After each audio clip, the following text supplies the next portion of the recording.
श्री शिवाय नमस्तुभ्यम। श्रावण मास महात्म्य 14वां अध्याय। नाग पंचमी व्रत का महात्म्य। ईश्वर बोले, हे महामुने, श्रावण मास में जो व्रत करने योग्य है वो अब मैं बताऊंगा, आप उसे ध्यान से सुनिए। चतुर्थी तिथि को एक बार भोजन करें और पंचमी को नक्त भोजन करें।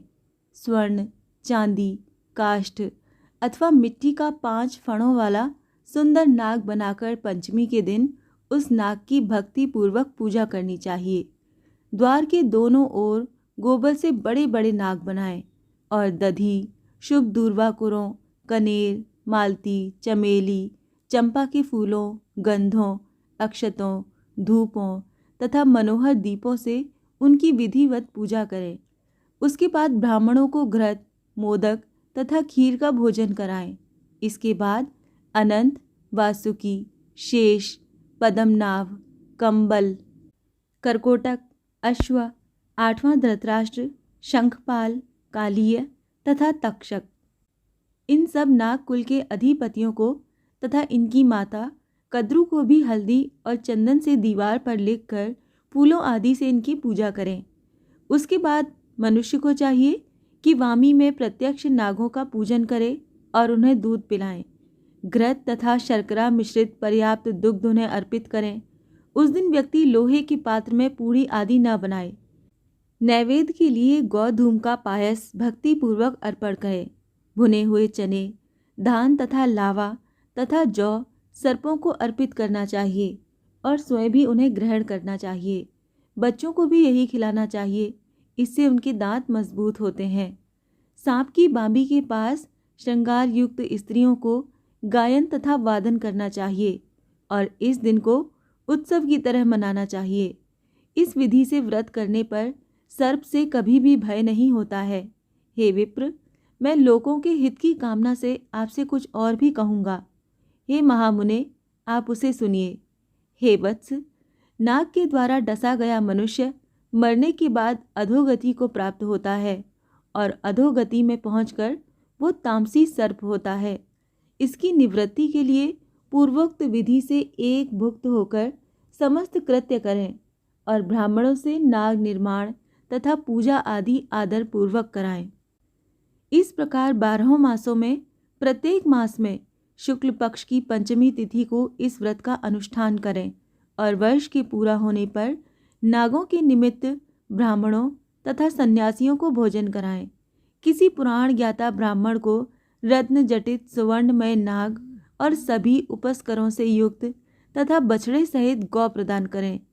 दान के समय सर्वव्यापी, सर्वगामी, सब कुछ प्रदान करने वाले अनंत नारायण का स्मरण करते हुए ये कहना चाहिए, हे गोविंद, मेरे कुल में अगर कोई व्यक्ति सर्पदंश से अधोगति को प्राप्त हुए हैं, वो मेरे द्वारा किए गए व्रत तथा दान से मुक्त हो जाएं। ऐसा उच्चारण करके अक्षत युक्त और श्वेत चंदन मिश्रित जल वासुदेव के समक्ष भक्ति पूर्वक जल में छोड़ दें। हे मुनि सत्तम, इस विधि से व्रत के करने पर उसके कुल में जो सभी लोग सर्प के काटने से भविष्य में मृत्यु को प्राप्त होंगे या पूर्व में मर चुके हैं, वो सब स्वर्ग गति प्राप्त करेंगे। साथ ही हे कुलनंदन, इस विधि से व्रत करने वाला अपने सभी वंशजों का उद्धार करके अप्सराओं के द्वारा सेवित होता हुआ शिव सानिध्य प्राप्त करता है। जो मनुष्य वित्त साष्ट से रहित होता है वही इस व्रत का संपूर्ण फल प्राप्त करता है। जो लोग शुक्ल पक्ष की सभी पंचमी तिथियों में नक्त व्रत करके भक्ति संपन्न होकर पुष्प आदि उपहारों से सौभाग्यशाली नागों का पूजन करते हैं, उनके घरों में मणियों को किरणों से विभूषित अंगों वाले सर्प उन्हें अभय प्रदान करते हैं और उनके ऊपर प्रसन्न रहते हैं। जो ब्राह्मण ग्रह दान का प्रतिग्रह करते हैं वो भी घोर यातना भोग कर अंत में सर्प योनि को प्राप्त होते हैं। हे मुनि सत्तम, जो कोई भी मनुष्य नाग हत्या के कारण इस लोक में मृत संतानों वाले अथवा पुत्रहीन होते हैं और जो कोई मनुष्य स्त्रियों के प्रति पाप कर्म के कारण सर्प योनि में जाते हैं, कुछ लोग धरोहर रखकर उसे स्वयं ग्रहण कर लेते हैं अथवा मिथ्या भाषण के कारण सर्प होते हैं अथवा अन्य कारणों से भी जो मनुष्य सर्प योनि में जाते हैं उन सभी के प्रायश्चित के लिए ये उत्तम उपाय कहा गया है। यदि कोई मनुष्य वित्त शास्त्र से रहित होकर नागपंचमी का व्रत करता है तो उसके कल्याण के लिए सभी नागों के अधिपति शेषनाग तथा वासुकी हाथ जोड़कर प्रभु श्री हरि से तथा सदाशिव से प्रार्थना करते हैं। तब शेष और वासुकी की प्रार्थना से प्रसन्न हुए परमेश्वर शिव तथा विष्णु उस व्यक्ति के सभी मनोरथ पूर्ण कर देते हैं। वो नागलोक में अनेक प्रकार के विपुल सुखों का उपभोग करने के बाद में उत्तम बैकुंठ अथवा कैलाश में जाकर शिव तथा विष्णु का गण बनकर परम सुख प्राप्त करता है। हे वत्स, मैंने आपसे नागों के इस पंचमी व्रत का वर्णन कर दिया।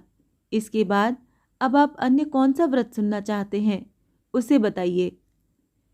इस प्रकार श्री स्कंद पुराण में अंतर्गत ईश्वर सनत कुमार संवाद में श्रावण मास महात्म्य में नाग पंचमी व्रत कथन नामक 14वां अध्याय पूर्ण हुआ। श्री शिवाय नमस्तुभ्यम।